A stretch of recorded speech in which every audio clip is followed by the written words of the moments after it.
sallallahu alaihi Maulaya salli wa sallim daiman abadan ala habibika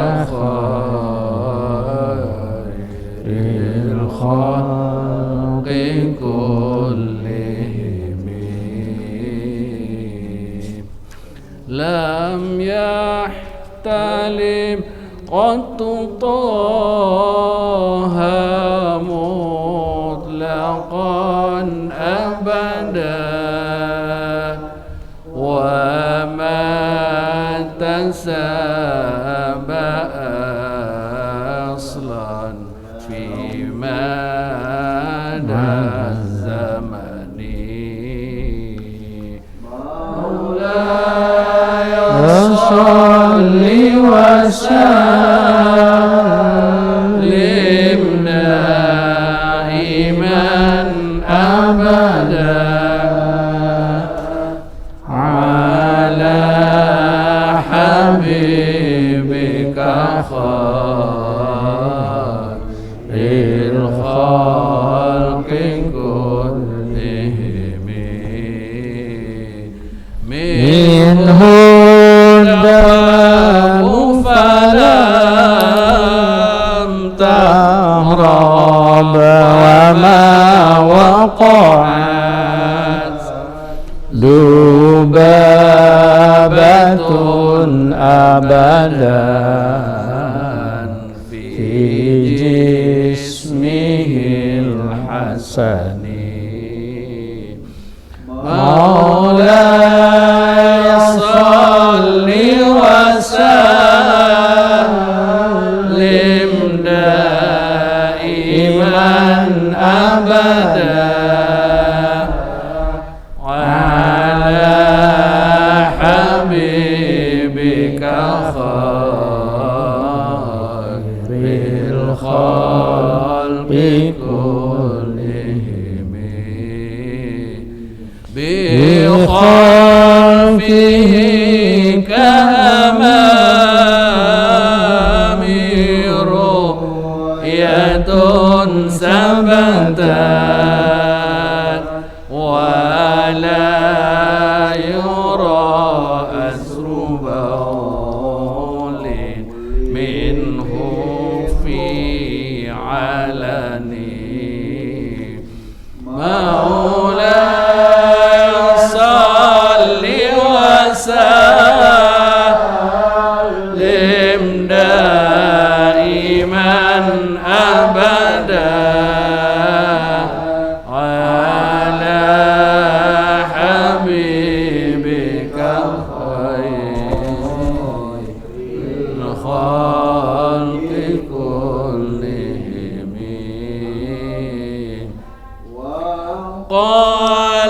qalbuhu lam yanam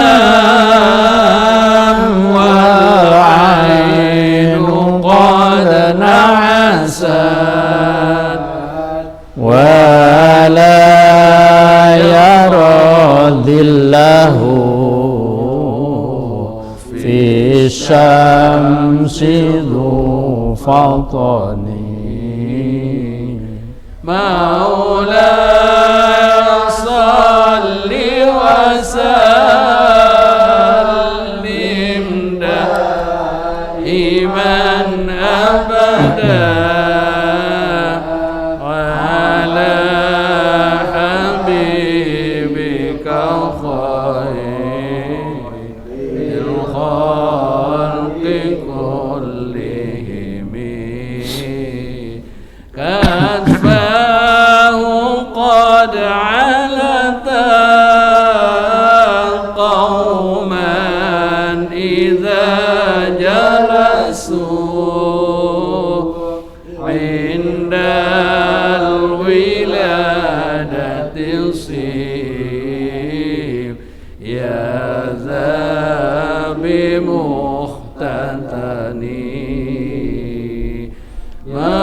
مولاي صل وسلم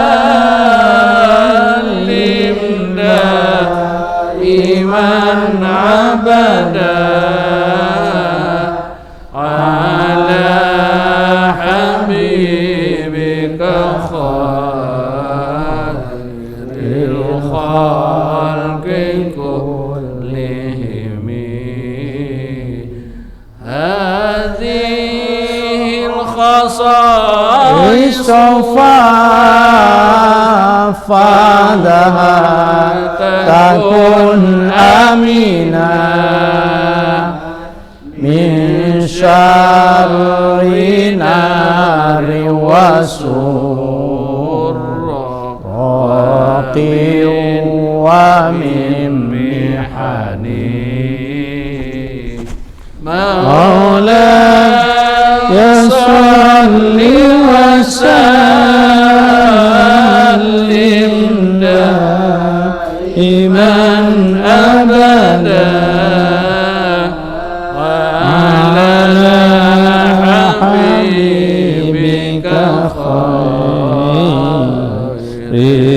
خلق كلهم هو الحبيب الذي ترجى شفاعته لكل هول من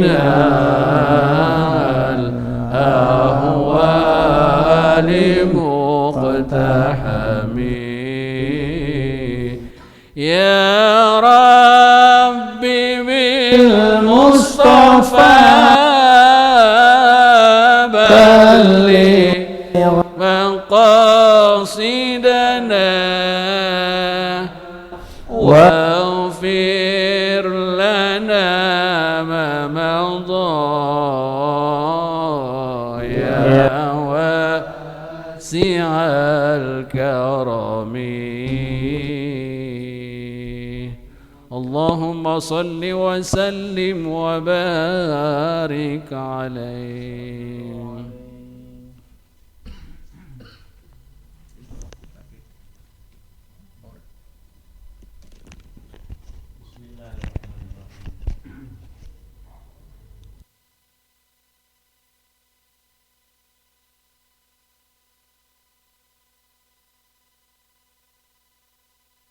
Baiti wa ali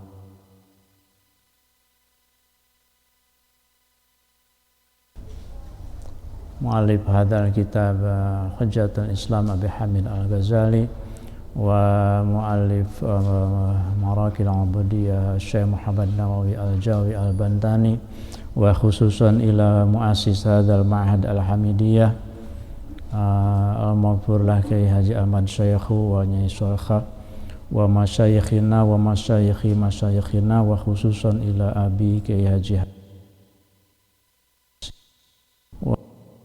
Syekh Kyai Haji Ilyas Ruhiyat wa Syekh Kyai Haji Saifuddin Zuhri nafa'anallahu bi wa bi'ulumihi syai'unillahi al-Fatihah.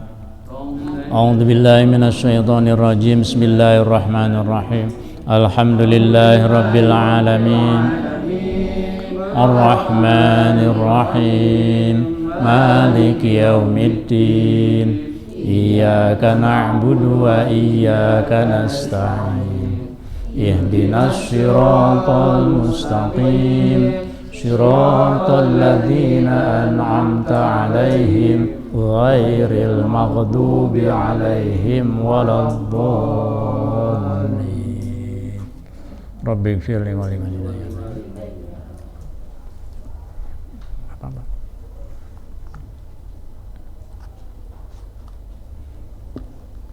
Ya silakan dipasang aja.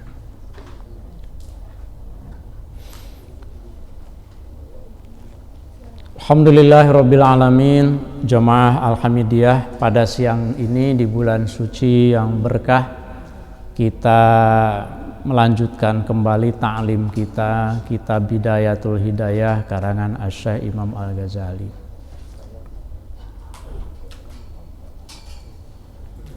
Pada pertemuan sebelumnya di ngasuh yang ke-5 ya, sekarang kan ke-6, kita sudah sampai pada topik tentang amanat dari Al-Ghazali supaya kita tidak termasuk ke dalam golongan orang yang ketiga, yaitu orang-orang yang berilmu tetapi ia tidak mengamalkan ilmunya, bahkan dengan ilmunya itu ia memanfaatkannya untuk keburukan-keburukan. Jadi Imam Al-Ghazali berpesan supaya kita termasuk minal fariqil awal, termasuk kelompok atau golongan yang pertama, yaitu minan najihin, orang-orang yang selalu kalau niat berilmu, kalau taklim selalu niatnya untuk lillahi ta'ala, untuk kebaikan. Insya Allah kalau niatnya untuk lillah, liwajhillah, ya duniawinya insya Allah dapat juga ya.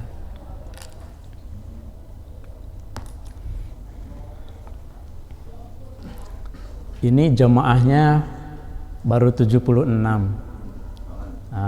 Ya mungkin ada yang mengira jam 2 ya.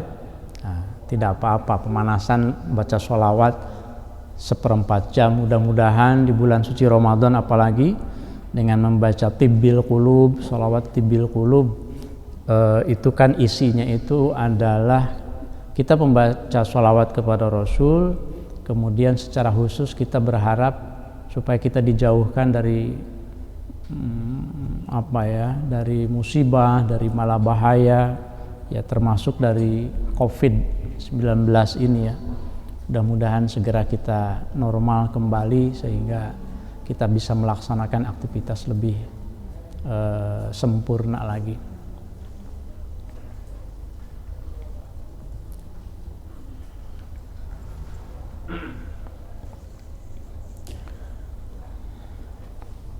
Baik, kita lanjutkan untuk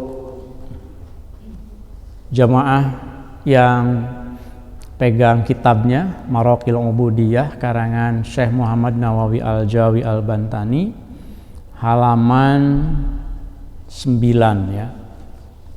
Halaman 9. Baris kemarin kita sudah sampai baris ketiga lah.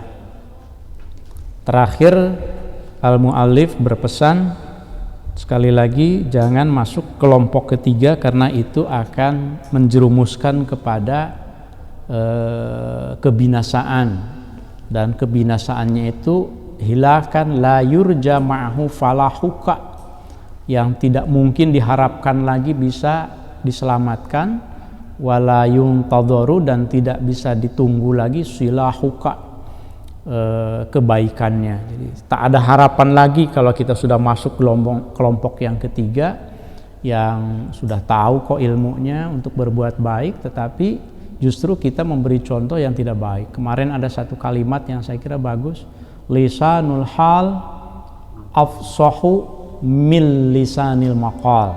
Itu di halaman 8 itu perlu digaris bawah itu untuk dakwah.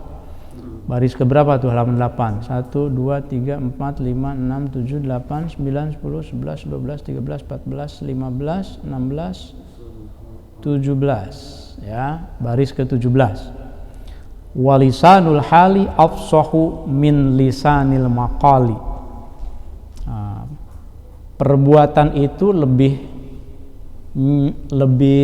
kalau istilah sekarang mah lebih maknyus gitu. Lebih gercep gitu. Ketimbang sekadar ucapan ketika kita mendakwahkan sesuatu ya. Baik, kita lanjutkan. Qala al-muallif yakni asy-Syaikh Hujjatul Islam al-Imam Al-Ghazali. Fa in qulta, maka kata mu'alif, fa in qulta, maka kalau engkau bertanya kepadaku, fama bidayatul hidayati, fama maka apa bidayatul hidayati, itu bidayatul hidayah, apa kalau begitu yang dimaksud dengan bidayatul hidayah yang sudah dijelaskan di halaman-halaman sebelumnya itu, bahwa kita itu harus melaksanakan syariat supaya nyampe ke hakikat, bahwa kita itu harus menjadi orang-orang yang niatnya itu lurus. Kalau disimpulkan itu seperti apa? Ini bahasa edukasi itu mu'alif bertanya sendiri dan dijawab sendiri. Fa'in kulta, kalau engkau bertanya, li ujar riba, supaya aku bisa menguji biha dengan bidayatul hidayah itu nafsi, kepada nafsu amarahku, maksudnya ya jiwaku begitu ya, untuk menguji apakah nafsu yang ada di dalam diriku itu menerima tidak bidayatul hidayah, bidayah itu, kebaikan itu, atau kemarin itu tumatiluha, atau menunda-nundanya. Kira-kira kalau ada kebaikan itu hati kita itu langsung meresponnya atau menunda-nundanya. Nah, untuk mengujinya itu dengan bidayatul hidayah. Nah, tapi kalau engkau bertanya, engkau ingin tahu kesimpulannya yang seperti apa bidayatul hidayah itu, fa'lam, maka ketahuilah wahai orang-orang yang bertanya, anna bidayataha, bahwa sesungguhnya awal dari hidayah itu, bidayatul hidayah, haknya kembali ke al-hidayah. Anna bidayataha, bahwa awal atau permulaan dari hidayah itu, zahiratut taqwa, itu adalah takwa yang bersifat lahir. Harus dimulai dari ketakwaan lahir. Itu baru awal permulaan. Wa nihayatuha, wawunya atof ke anna ya, berarti bacanya gimana? Wa nihayataha, wawunya atof ke anna, anna bidayataha wa anna nihayataha, dan bahwa sesungguhnya ujung atau tujuan akhir dari hidayah itu, batinatut taqwa, itu adalah takwa yang bersifat batin. Wah, ini sudah dikasih tahu kebaikan itu awalnya apa, ujungnya apa. Awalnya itu ketakwaan lahir, akhirnya itu ketakwaan batin. Nanti akan dijelaskan yang seperti apa ketakwaan lahir dan yang seperti apa ketakwaan batin. Apakah ada pilihan? Misalnya, saya maunya takwa yang lahir aja, gak kuat kalau yang takwa yang batin. Masih suka pengen sembunyi-sembunyi, kalau di kamar itu pengen tidak takwa gitu, misalnya gitu ya. Fala aqibata, maka tidak ada akibat, tidak ada keuntungan. Aqibata yakni la ghanimata, tidak ada keuntungan illa bittaqwa, kecuali dengan cara takwa itu. Wala hudan, dan tidak ada hidayah, tidak ada petunjuk yang akan kita peroleh illa lil muttaqina, kecuali bagi orang-orang yang bertakwa. Gak ada pilihan lain kecuali takwa lahir, takwa batin. Siapa al-muttaqin itu? Ai al-muttasifina, yaitu orang-orang yang memiliki karakter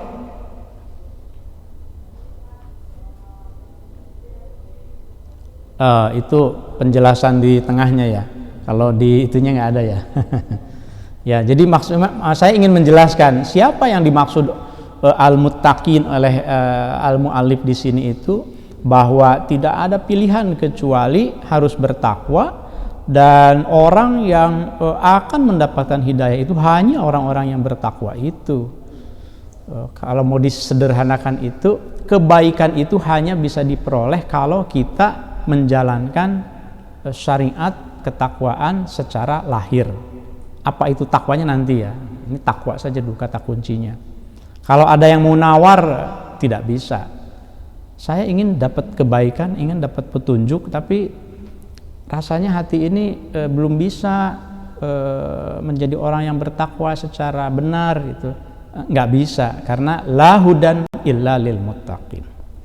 Orang-orang yang bertakwa itu maksudnya orang-orang yang ya kita tahu imtitsalul awamiri wajtinabun nawahi kan.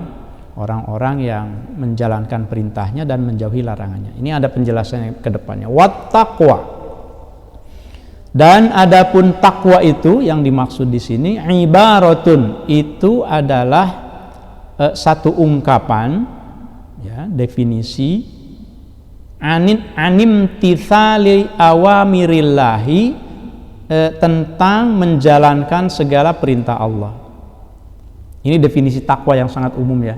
Kalau khatib, kalau laki-laki selalu kalau mari dalam khutbah Jumat, mari kita bertakwa, imtithalul awamiri wajtinabun nawahi, atau imtithalu awamirillahi wajtinabun nawahihi. Takwa itu ibaratun, itu ungkapan animtithali awamirillahi ta'ala, menjalankan segala perintah Allah Ta'ala, wajtinabu nawahihi, dan menjauhi segala larangan-larangan Allah. Di dalam bacaan lain itu jangan kaget kalau menemukan wajtinabu manahihi, itu sama saja, asal katanya itu nahyun. Kalau nawahihi wazannya itu fawail, nawahi. Tapi kalau manahi wazannya berarti mafa'il. Intinya sama, larangan-larangan. Kenapa menjalankan segala perintah Allah dan menjauhi segala larangan itu disebut takwa?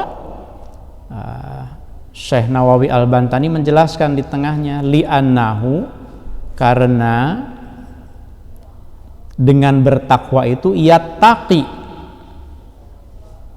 ayahfazu sohibahu minal mahaliki, karena dengan ketakwaan itu akan terpelihara seseorang dari berbagai kebinasaan, kerusakan, kerugian bid dunyawiyati, baik yang bersifat duniawi wal ukhrawiyati maupun yang sifatnya ukhrawi gitu. Itu mengapa disebut takwa, karena taqi, yattaqi itu yahfazu, menjaga. Kalau kita perhatikan ceramah-ceramah Profesor Quraish Shihab ya, coba perhatikan di dalam ceramahnya, ketika bicara satu topik itu pasti beliau memulai dari arti dari kata itu. Coba dibiasakan. Saya sih senang sekali. Misalnya ketika menjelaskan tentang Ramadan misalnya, itu Pak Quraish pasti memulai dari kata apa yang dimaksud dengan Ramadan dalam bahasa Arab, kan gitu ya. Ketika menjelaskan wasatiyah, apa yang dimaksud dengan wasat di dalam bahasa Arab, wasat gitu. Terus gitu dibahas. Nah, kan ini tradisi kitab sebetulnya, lughatan wastilahan, selalu begitu. Niat saja kan disebutkan, niat itu lughatan al-qasdu ya, al-qasdu itu niat. Tapi wastilahan beda. Kalau wastilahan itu qasdus syai'i muqtaronan bi fi'lihi, kalau niat itu menyengaja sesuatu tapi sambil diiringi, dibarengi dengan menjalankannya, itu niat. Jadi kalau baru saya pengen sedekah, itu bukan niat, itu namanya azam.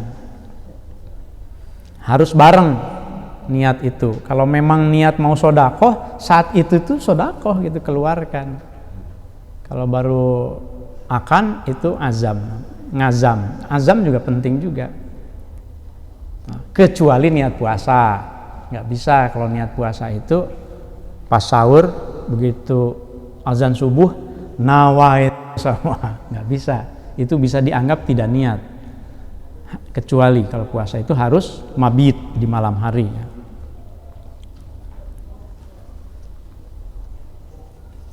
Kenapa kita tidak tadi jadi bahas ke niat? Oh, dari segi kata ya. Oh, ya. Kata ya. Kata takwa itu karena yattaqi. Kata itu berarti menjaga. Menjaga dari apa? Dari kebinasaan duniawi dan ukhrawi. Insya Allah orang yang bertakwa itu akan dipelihara oleh Allah baik di dunia maupun di akhirat. Percaya nggak kira-kira kita nih? Berapa persen kepercayaan kita terhadap jaminan bahwa wa may yattaqillaha yaj'al lahu makhraja Barang siapa yang bertakwa kepada Allah pasti diberikan jalan keluar.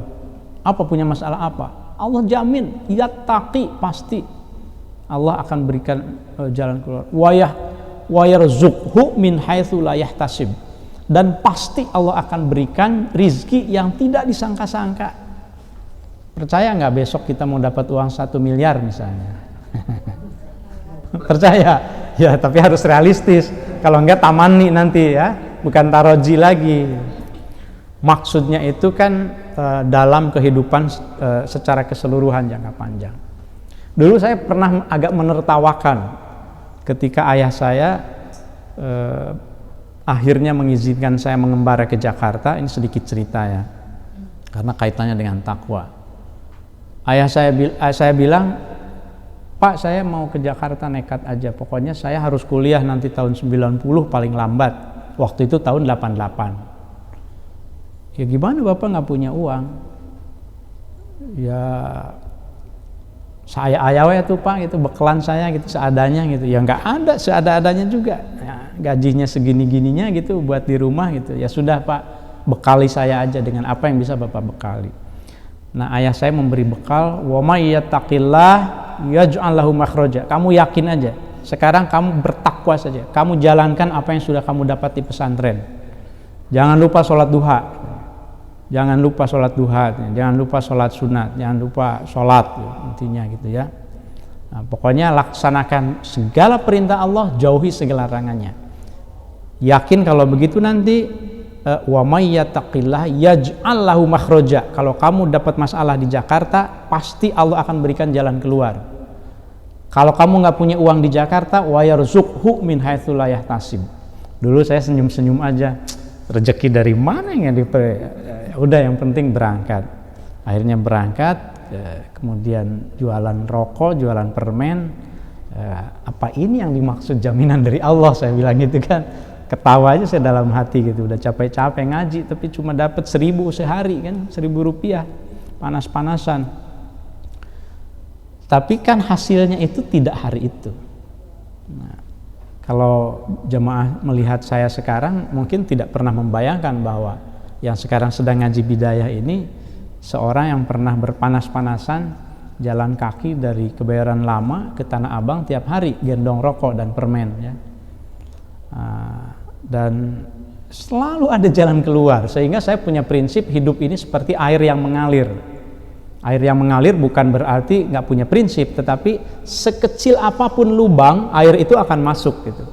Peluang sekecil apapun saya akan tempuh dan itu akan ada jalan keluarnya. Ini pelajaran ya. Tentu saya bukan sedang mengaku bahwa saya sudah bertakwa. Ya, setidaknya ini pelajaran bahwa janji Allah itu ya pasti terbukti. Harus yakin 100%. Nah, kalau Allah itu menjanjikan sesuatu, pasti. Kalau misalnya ternyata kok belum juga, buruk bahkan nasib saya, penghasilannya atau mungkin nasibnya juga, yakinlah bahwa Allah itu memang maha kuasa, tidak bisa diintervensi kekuasaannya. Terus saja yakin.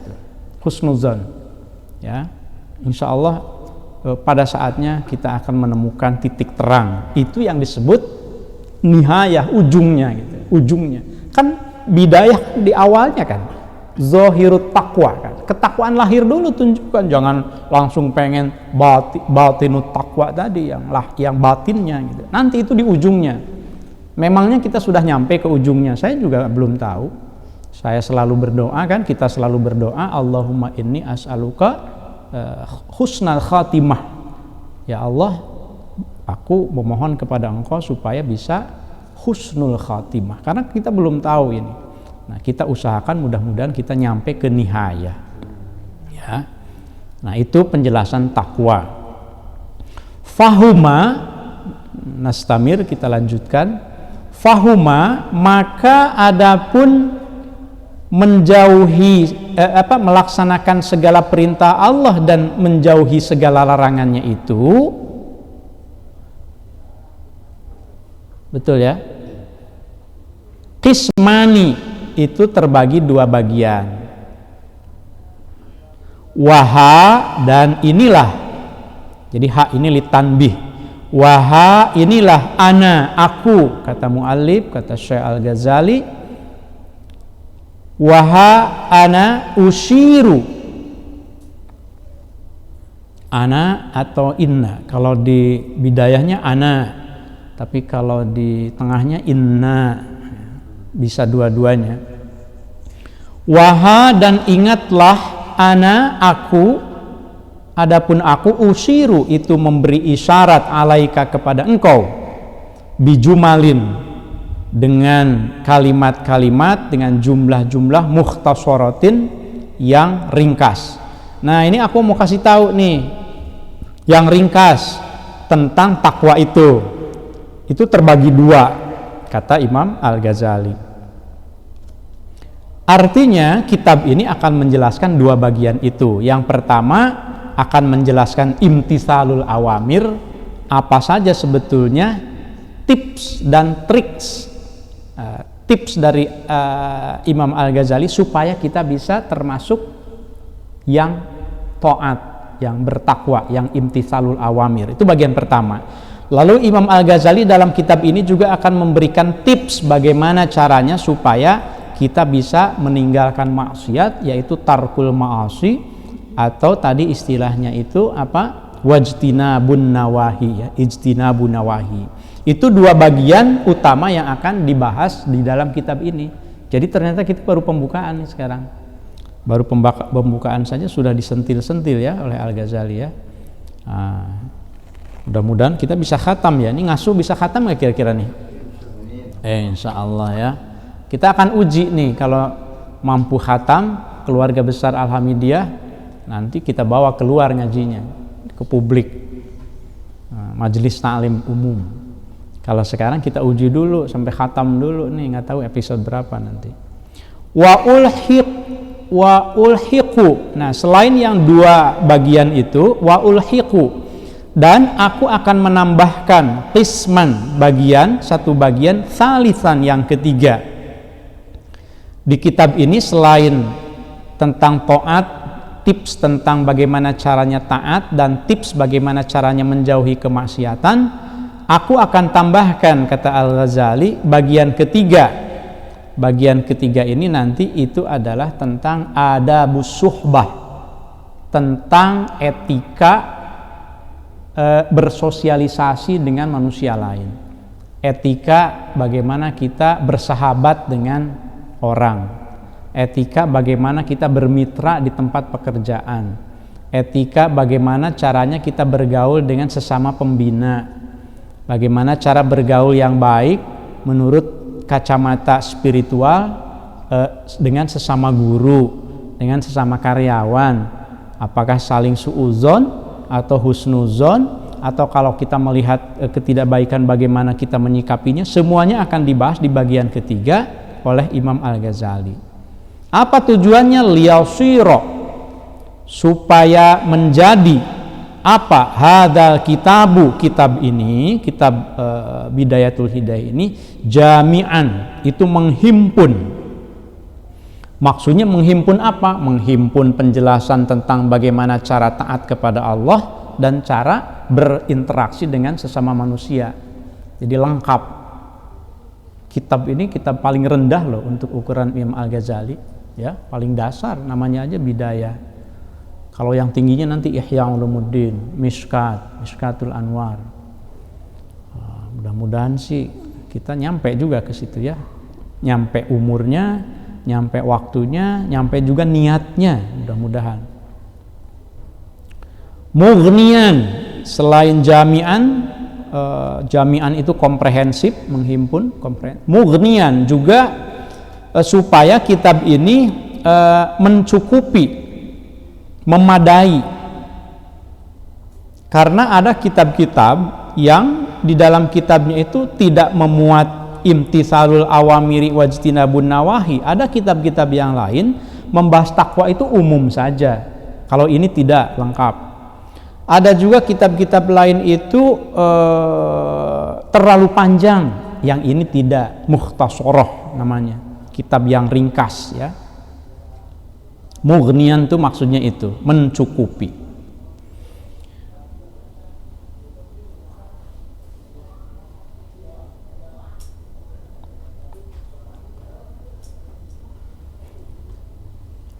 Wallahu, dan adapun Allah, al-musta'anu, itu yang diminta pertolongan. Maksudnya diminta pertolongan untuk menjalankan kebaikan dan meninggalkan kemungkaran.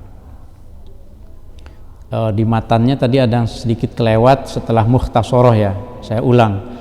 Waha, dan ingatlah ana, adapun aku, usiru, itu memberi isyarat aku, alaika, kepada engkau, bijumalin, dengan sejumlah kalimat, jumlah mukhtasorotin yang ringkas, min zahiri ilmi taqwa, gitu, dari ilmu tentang takwa yang bersifat lahir.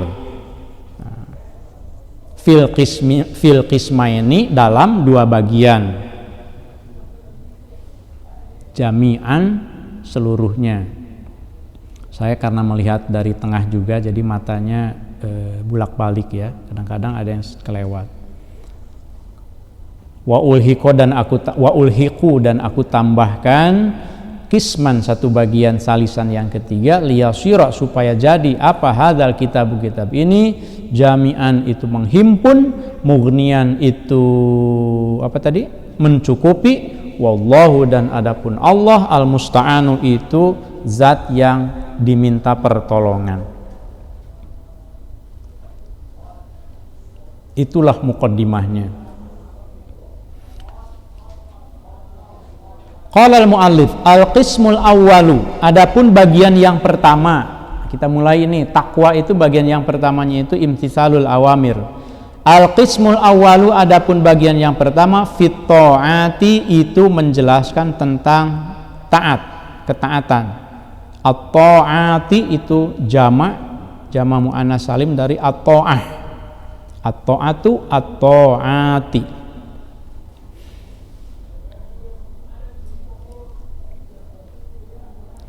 I'lam, ketahuilah olehmu, anna awamirallahi ta'ala, bahwa sesungguhnya segala perintah Allah Ta'ala,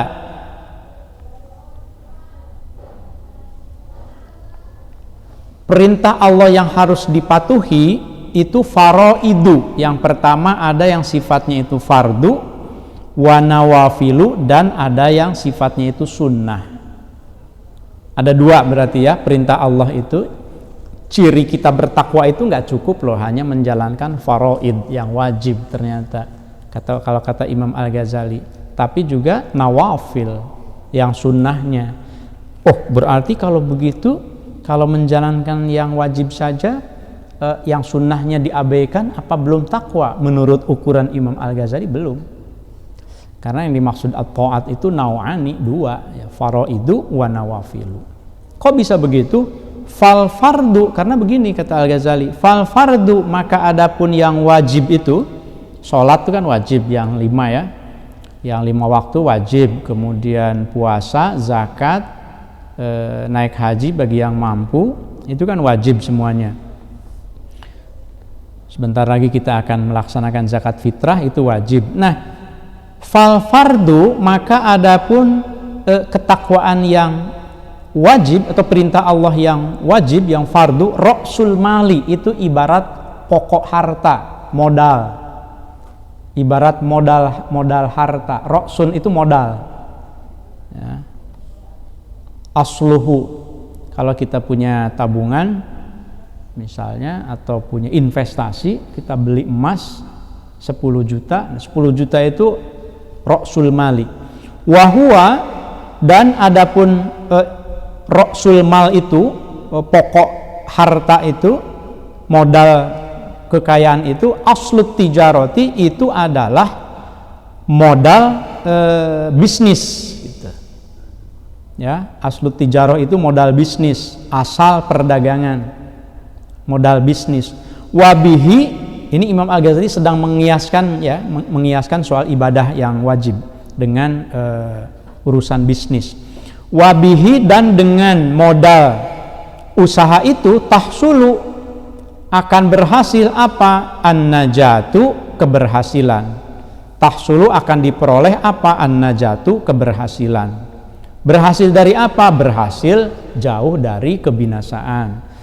Memang sih kalau kita menjalankan ibadah yang wajib, yang fardu itu itu cukup sih, kita akan selamat dari siksaan. Selamat, ya tidak akan disiksa, karena yang wajib itu kan ma yusabu ala fa'ilihi wa yu'aqabu ala tarikihi, kan gitu ya. Nah, definisi dari sesuatu yang wajib itu sesuatu yang kalau dijalankan dapat pahala, kalau ditinggalkan mendapat siksa gitu. Ada reward and punishment. Kalau kita menjalankan kewajiban perintah Allah itu mendapatkan reward, kalau seandainya meninggalkannya mendapatkan punishment, itu yang wajib. Jadi kalau selama kita menjalankan yang wajib, aman sih kita itu sebetulnya. Sholat 5 waktu iya, sholat duhanya enggak, sholat tahajud enggak, taraweh enggak juga, enggak apa-apa dalam pengertian enggak mendapatkan azab. Banyak enggak yang bulan Ramadan tidak taraweh? Banyak, pasti. Apakah mereka itu orang kafir? Enggak dong. Mereka muslim tetap, tapi mereka tidak melaksanakan taraweh. Tarawehnya kan sunnah. Nanti dibahas fungsinya sunnah. Tapi dari segi kewajiban, dia gugur kewajibannya ketika sudah melaksanakan sholat isya misalnya gitu ya. Cuma dia hanya balik modal gitu, aslut tijarah gitu, hanya balik modal saja ketika dia tidak melaksanakan ibadah yang sifatnya volunteer. Sama di kantor juga, bedakan antara adil dan ihsan. Saya kan pernah membahas itu ya di dalam program apa waktu itu. Kita punya program apa sih sebelumnya itu yang lupa, boleh tuliskan di chat deh kalau ada yang ingat. Yang saya membahas ruhul mudaris itu. Jadi saya menjelaskan waktu itu bahwa adil itu adalah ketika engkau melaksanakan kewajiban sesuai dari tugas dan fungsi engkau, itu adil. Tugasmu memang kerja dari jam 7 sampai jam 4 sore. Kamu hadir di kantor, kamu hadir di tempat pekerjaan, kita melaksanakan tugas. Ada tugas yang harus kita ketik, jam 4 selesai, kemudian begitu ada tamu mau ketemu kita, maaf ya, jam kerja saya sudah habis, pulang. Dia adil, tapi belum ihsan. Ihsan itu Anda melaksanakan kewajiban sesuai tugas dan fungsi Anda, tapi ketika ada yang harus dikerjakan juga, padahal itu bukan kewajibannya, tapi memungkinkan kita mengerjakannya, kita kerjakan juga. Itu ihsan namanya. Dan puncak tertinggi dari keislaman itu kan iman, Islam, ihsan. Pertanyaannya, mau tidak kita nyampe ke ihsan? Sama di dalam ketakwaan ini juga yang dibahas oleh Al-Ghazali.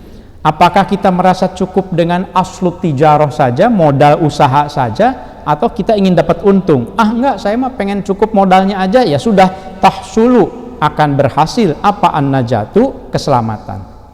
Wan naflu, dan adapun yang sunnah, huwa itu an-naflu ar-ribhu, itu adalah keuntungan. Keuntungannya, interestnya, keuntungan yang sunnah itu kalau di dalam bisnis. Wabihi, dan dengan ar-ribhu itu, dan dengan adanya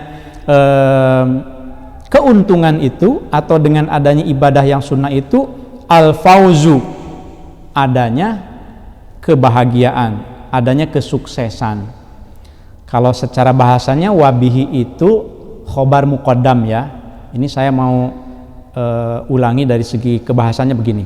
Wan naflu, dan adapun yang sunat, huwa itu adapun an-naflu, ar-ribhu itu adalah keuntungan. Jadi huwa itu di situ merangkap ya sebagai khobar mubtada dari an-naflu, sekalian merangkat sebagai mubtada.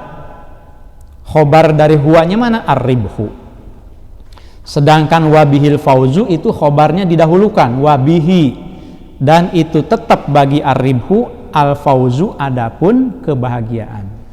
Itu kalau bahasa santri. Tapi kalau bahasa umum diterjemahkannya wabihi, dan dengan adanya ibadah sunnah itu al-fauzu, maka akan lahirlah kebahagiaan biddarajati dengan beberapa derajat. Jadi tingkatan yang diperoleh oleh seseorang yang menjalankan kewajiban wajib saja dibandingkan dengan yang menjalankan kewajiban yang wajib dan yang sunnah itu beda. Sama di kantor juga, di tempat pekerjaan juga. Kalau profesi kita itu di kantor itu kebiasaan kita cukup menjalankan yang tugas dan fungsi kita saja. Nggak mau saya direcokin, itu kan urusan kamu kesekretariatan, saya nggak mau bantu. Itu akan beda nanti ad-darajati, derajatnya itu dengan mereka yang mau saja membantu. Ringan tangan memukul ya gitu. Ringan apa namanya? Ringan pantat atau apa bahasanya, peribahasanya. Jadi gampang diwarang gitu ta. Gampang menolong gitu ya. Ada teman kita yang lagi butuh banget pertolongan, tapi sebetulnya kita bisa sih, cuma bukan bidang kita. Nggak apa-apa nih, sini saya bantuin.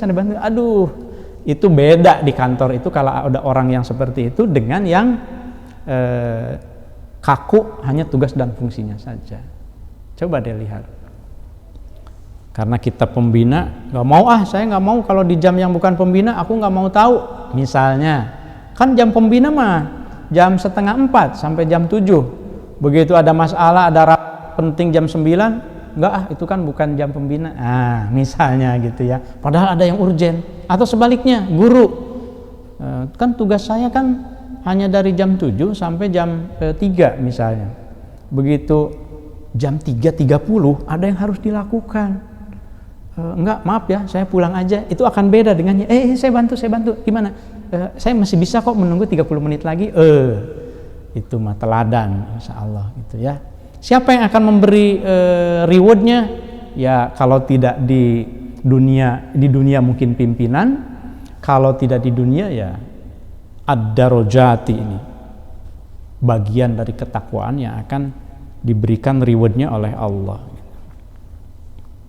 Gitu. Kalau ngaji tasawuf mah memang ngaji yang sifatnya batin gitu ya, batin takwa, tidak cukup hanya yang lahirnya saja. Sampai mana tadi? Ad-darajat, bid-darajati, bukan pada rojat ya. Ini pada rojat, hadir pada rojat. Tadi sih ada. Nggak tahu, saya nggak bisa ngelihat di sini pada rojat ada atau tidak. Tapi namanya itu hebat sekali pada rojat ya. Mudah-mudahan dan ad-darajat itu di sini ad-darajat kalau dipanjangin berarti derajatnya itu derajat-derajat, yakni tingkatan-tingkatan yang tinggi, tidak hanya satu saja tapi beberapa.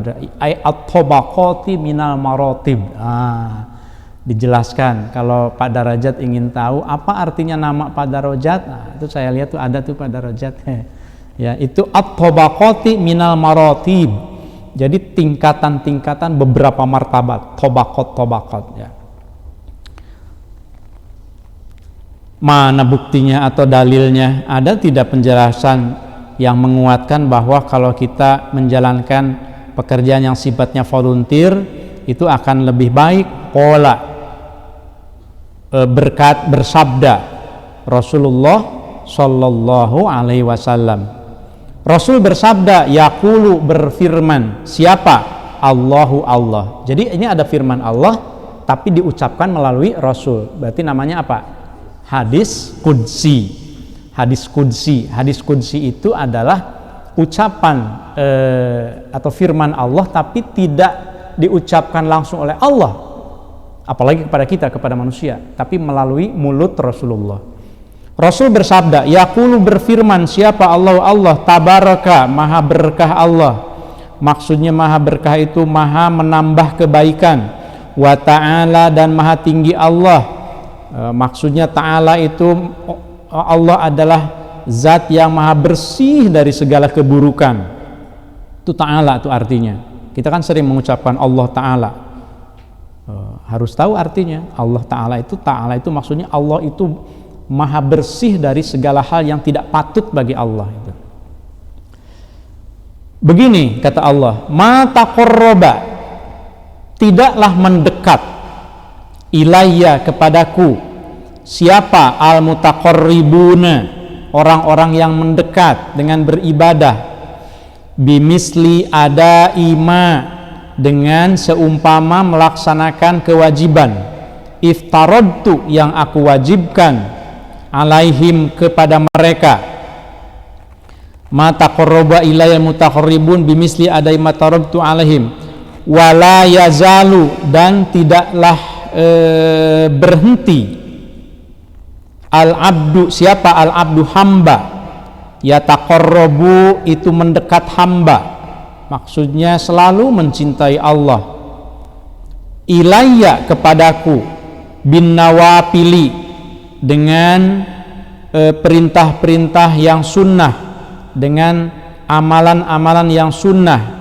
Kalau puasa ditambah dengan taraweh, ditambah dengan qiraatul Quran, membaca Al-Quran.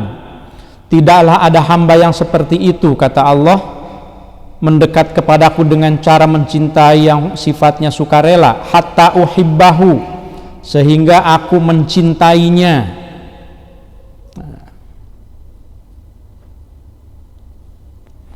Fa'idha ahbabtuhu, maka apabila aku mencintainya, fa'idha ahbabtu,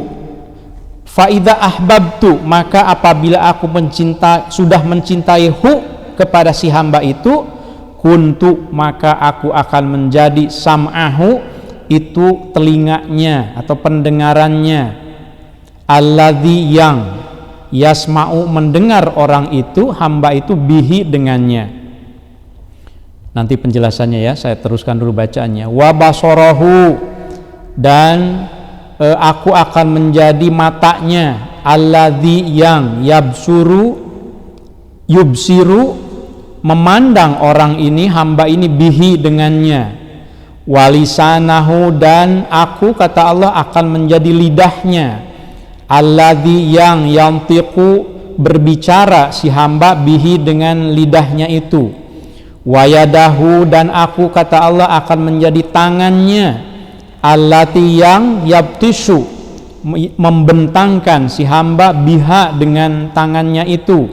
Warijlahu, dan aku, kata Allah, akan menjadi kakinya, allati, yang yamshi, berjalan si hamba, biha, dengannya.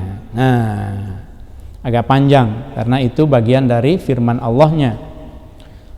Jadi kata Allah,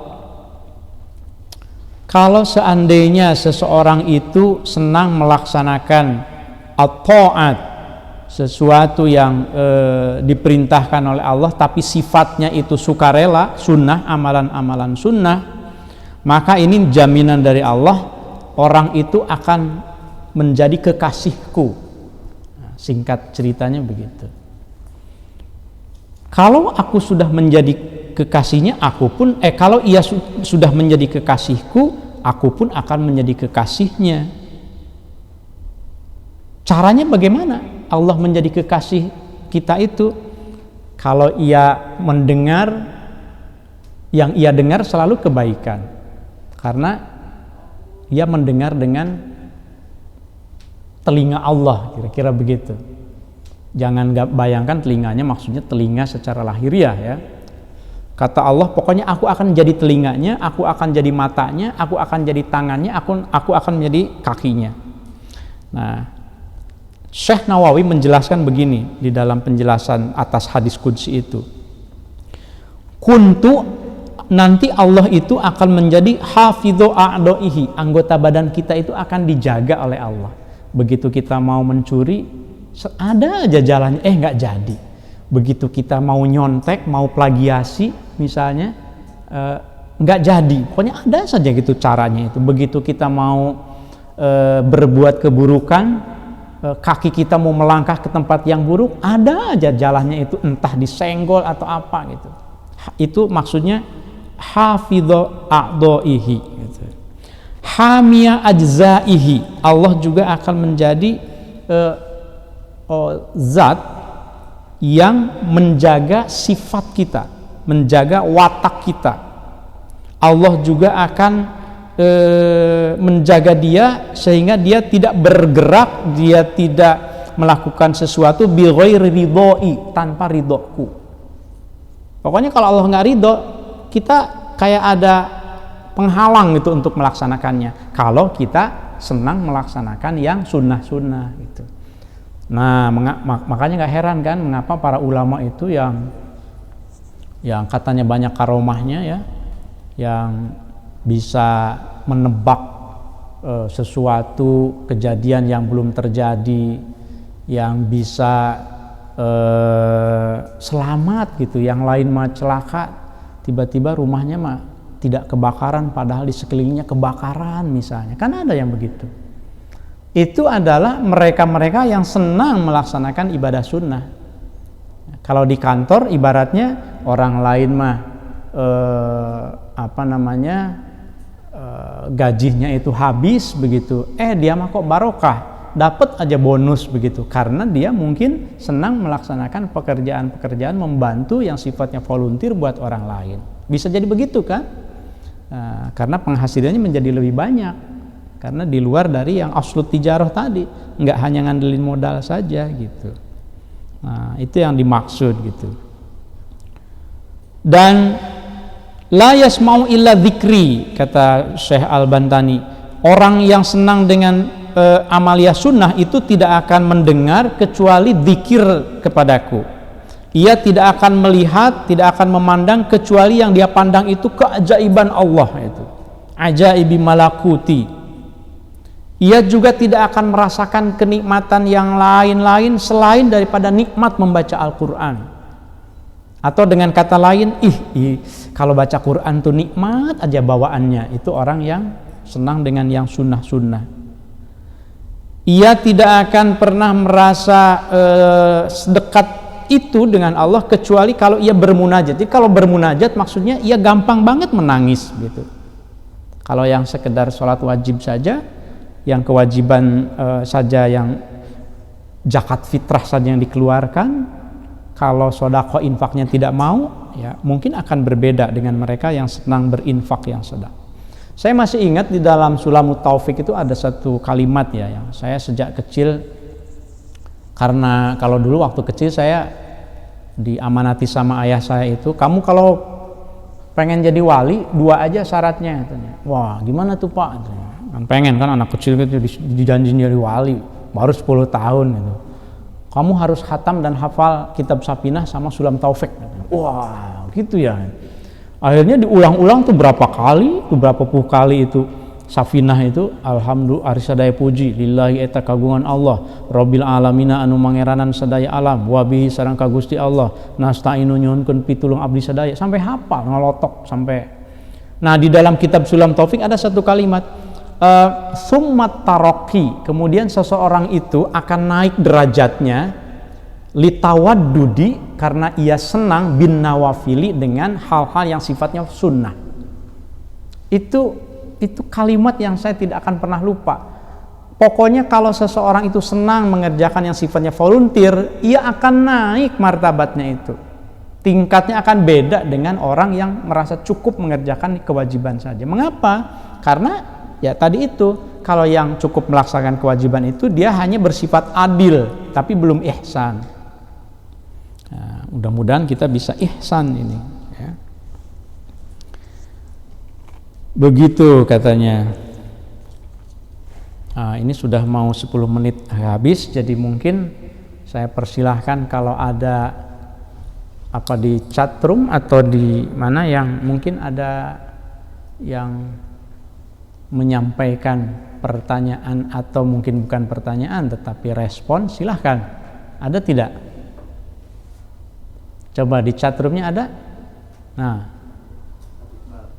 ada dari Ustadz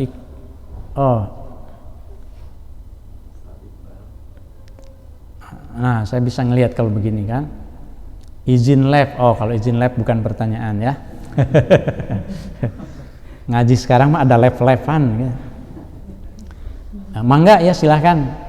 Siapa ini? Madwi, Pak Madwi, Pak atau Ibu? Adwi ya. Dari Ustadz Suma, Bapak Ibu. Oh, bukan pertanyaan rupanya ya. Dari Muhammad Iqbal, Ustadz Iqbal, apakah yang disampaikan oleh Buya Ar-Razi termasuk tasawuf falsafi atau memang tasawuf untuk umum terkait nama-nama ruh pada setiap individu? Wah, ini ketinggian ini kalau dibahas di sini, gimana nih? Ya, Pak Iqbal ini hebat sekali, pengajiannya udah ismur roh, nama-nama roh ya. Itu pengajian tingkat tinggi. Nah, jadi nama-nama ruh, bahwa setiap orang itu punya nama ruh, punya ismur ruh ya. Nah, saya tentu tidak akan membahas di sini. Buya Ar-Razi itu mahasiswa saya, tesisnya dibimbing juga sama saya. Saya tahu persis pengetahuannya tinggi sekali. Ia menulis tesis kalau nggak salah kitab kitab karangan Ar-Raniri, Syekh Ar-Raniri, Tibyan kalau tidak salah, tentang teologi, tentang aliran-aliran di dalam filsafat Islam ya, aliran Ahlus Sunnah, Mu'tazilah. Disertasinya juga saya tahu, bahkan saya pernah selama 3 bulan membimbing dia ya. Waktu itu belum jadi buya ya, Razi aja saya manggilnya, Zi sini nih. Tiba-tiba sekarang wah jadi buya ya gitu. Ya saya juga hormat, saya ngirim email ke beliau, apa kabar buya gitu ya. Saya kan respect juga dong dengan ilmu. Saya tidak melihat orang, saya melihat ilmu ya. Sekarang ilmunya alhamdulillah bermanfaat. Nah, tetapi kalau pertanyaannya terkait dengan yang sekarang diramaikan itu, mungkin baiknya kita ngaji tersendiri ya, karena itu termasuk tasawuf yang memang cukup tinggi ya, cukup tinggi. Tapi kalau pertanyaan apakah itu termasuk tasawuf falsafi atau memang tasawuf untuk umum, ya sebetulnya bukan untuk umum. Tasawuf untuk kalangan tertentu yang bidayatul hidayahnya sudah nyampe gitu. Kita kan sekarang baru nih bidayatul hidayah ya. Terima kasih tapi Ustadz Iqbal. Ada lagi? Nah, nawafil mungkin bisa dikaitkan dengan sholat malam. Dari Ustadz Fauzan, betul.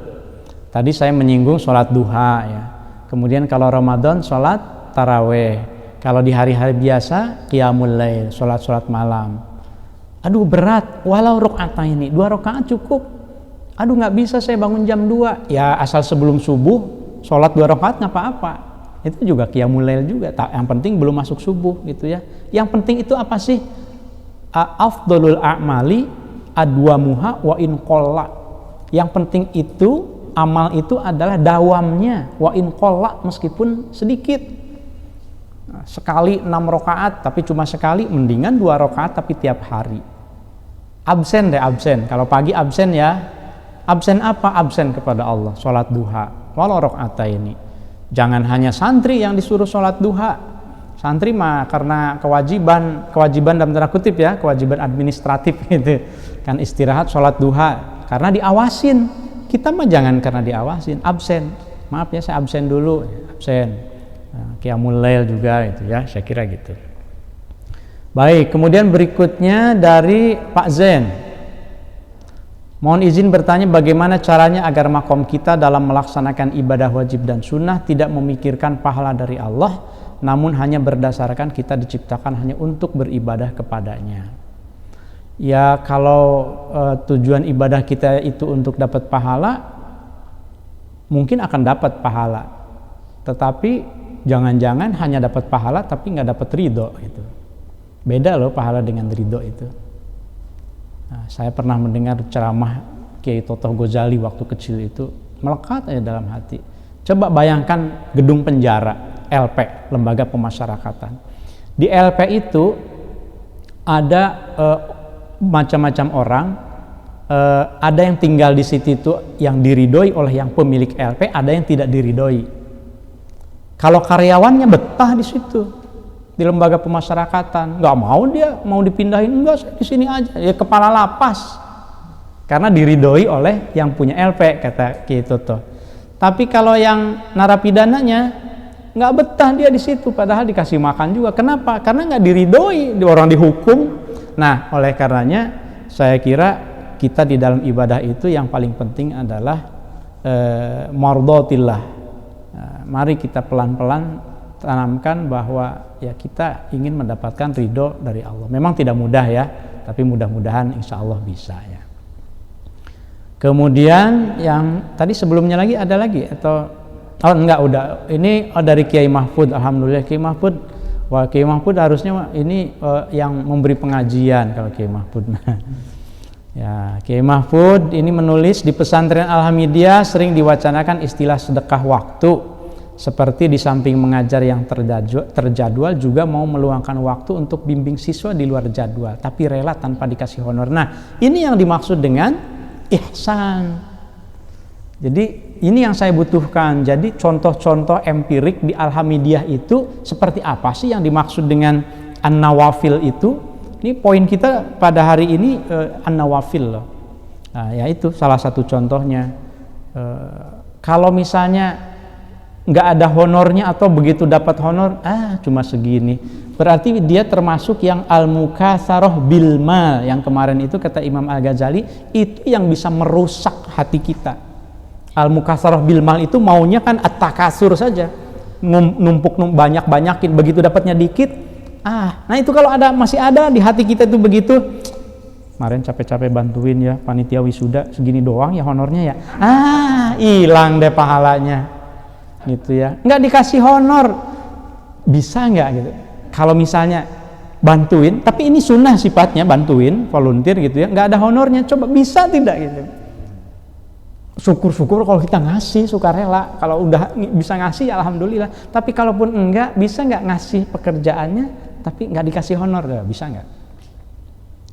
Saya mau cerita, cuma saya nggak enak gitu karena ya, naudzubillah deh, saya nggak mau cerita deh, takutnya saya juga terjerumus ke dalam hal yang buruk.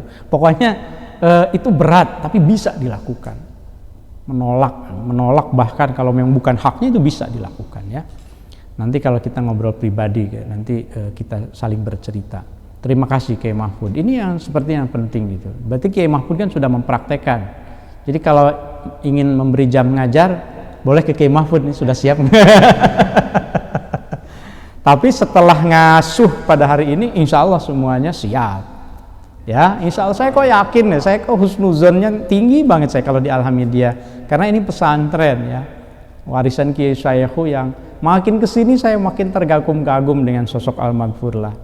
Yang tadi saya kirim di grup di manajemen ya, ternyata dari Kementerian Agama ada orang yang rajin banget mengclipping. Lalu mengirimkan clipping-clipping ketika Al-Maghfurlah wafat, itu diceritakan tuh seperti apa suasana batin bangsa.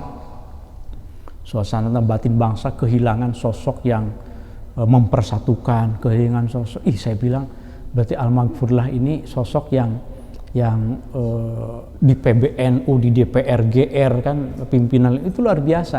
Makamnya ada di sini. Setiap saat kita bisa ziarah, Masya Allah. Setiap kita mau ngaji kita baca Fatihah. Jadi keberkahan apalagi yang tidak kita dapatkan?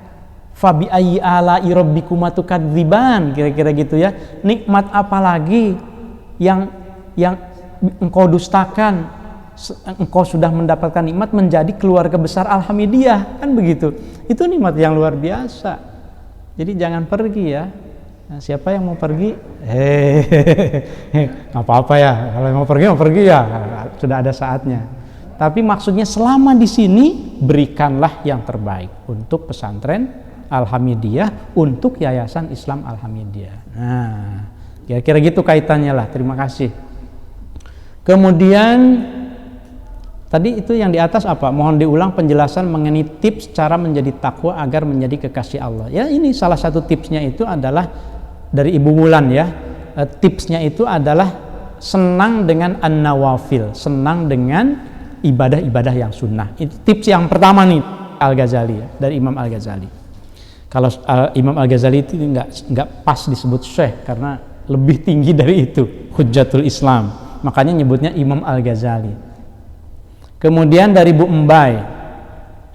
Dari Bu Embai, ini senior saya di Fakultas Adab, tapi nggak pernah ketemu karena ketika beliau sudah di Al-Hamidiyah, saya baru mau masuk kuliah. Bu Embai, Pak Zen izin bertanya. Oh, ke Pak Zen berarti pertanyaannya bukan ke saya ya? Oh, izin. Kok tadi Pak Zen baca saya? Oh, yang atasnya ya. Oh, aduh maaf nih bacaan saya. Baik. Kadang ketika melakukan ibadah sunnah sering terganggu pikiran apakah yang dilakukan itu betul-betul ikhlas atau masih bersifat riya. Betulkah ketika kita takut dianggap riya adalah riya? Memang menurut Imam Al-Ghazali definisi ikhlas itu adalah al-ikhlasu anil ikhlasi binafsih. Ikhlas yang baik, yang benar sebenarnya adalah ikhlas dari ikhlas itu sendiri. Berarti ya apalagi kalau riya ya. Kalau takut riya, ya riya juga. Nah makanya saya susah nih. Saya juga susah itu. Begitu saya misalnya nih, saya takut riya. Nanti kan, wah itu sok takut riya, kan bisa begitu juga ya. Jadi udahlah kita serahkan sama Allah, kita serahkan pada hati kita gitu. Yang jelas kita bukan malaikat. Nah barangkali itu cara mengobatinya, Bu Mbay. Kita bukan malaikat. Kalau malaikat pasti dia akan mukhlisin, dia akan yaf'aluna ma yu'marun, akan total begitu, tidak akan setetes pun gitu keburukan di dalam jiwa malaikat. Tapi kita ini antara malaikat dan syaitan, ya kan? Karena kita punya hawa nafsu, an-nafsul ammarah itu kan. Jadi tidak apa-apa kalaupun ada perasaan begitu ya. Tetapi yang benar itu memang ya lupakan saja. Kalau sudah melakukan kebaikan itu lupakan gitu. Ya saya juga banyak melakukan itu. Maksudnya melakukan ketika saya bilang nggak deh saya ingin ikhlas gitu. Loh, berarti Pak Oman sok ingin ikhlas ya kan jadi sama gitu ya. Gitu. Nah, tapi inilah kalau tidak dikontrol dengan pengajian seperti ini mungkin kita akan kebablasan ya. Jadi paling tidak kita tidak kebablasan, bandulnya mengayun, kadang-kadang ke kiri, kadang-kadang ke kanan. Kadang-kadang kita tergoda dengan keburukan, tapi segeralah tarik lagi ke kanan, ke kebaikan, sehingga kita menjadi umat wasata, umat yang wasatiyah, umat yang di tengah-tengah. Di tengah-tengah itu cirinya adil. Adil, kemudian seimbang selalu antara duniawi dan ukhrawi. Jangan gara-gara setelah ngaji bidayah kemudian nggak mau lagi dikasih honor, jangan. Terima itu mah. Jangan ini ya gitu, terima ya gitu. Saya juga mau dikasih honor. Jangan karena Pak Oman mah kan udah ngajiin bidayah nih, berarti Pak Oman nggak perlu dikasih gaji lagi ya gitu. Atuh kumaha itu mah. Dapur mah tetap kudu ngebul cenah kayak gitu merenya gitu ya. Tetap atuh. Nah, gitu saya kira ya. Terima kasih banyak jamaah Al-Hamidiyah semuanya. Kita koma dulu sampai di sini. Insya Allah pada pertemuan yang berikutnya kita akan lanjut pada walan tasila ayyuhat talib. Nah, di situ kita akan mulai lagi nanti bagaimana dong caranya untuk nyampe ke martabat yang tadi itu. Nah nanti Imam Al-Ghazali ngasih pesan, kamu nggak akan pernah nyampe ke situ illa kecuali dengan cara bla bla bla. Nah PR-nya mudah-mudahan Kamis depan nggak bisa ya. Iya mohon maaf, jam berapa ya kita? Mohon maaf para lebih baik saya ini supaya silahkan didiskusikan ya untuk semuanya. Kamis depan saya kebetulan diundang oleh Setkab, Sekretariat Kabinet, untuk memberikan kajian Ramadan ba'da zuhur hari Kamis tanggal 21. Jadi tidak mungkin kalau saya mengisi ngasuh juga. Saya tidak tahu mau nyeramahin pejabat, jangan-jangan bidayah juga saya ngajiin aja deh. Supaya pejabatnya tidak al-mukatsarah bil mal, tidak al-mufakharah bil jah, ya, tidak sombong-sombong gitu, juga tidak al-mumayazah bil atba', tidak berbuat zalim kepada rakyat misalnya gitu ya. Tapi intinya adalah kalau seandainya mau diganti mangga, tapi kalau tidak ya berarti ini terakhir di bulan suci Ramadan ya, itu mangga didiskusikan saja. Kalau mau pindah waktunya ya berarti ke hari apa atau jamnya hari Kamis jam berapa, mungkin itu didiskusikan. Untuk sekarang mari kita tutup dengan membaca salawat. Allahumma salli wa sallim wa barik alaihi sallallahu alaihi.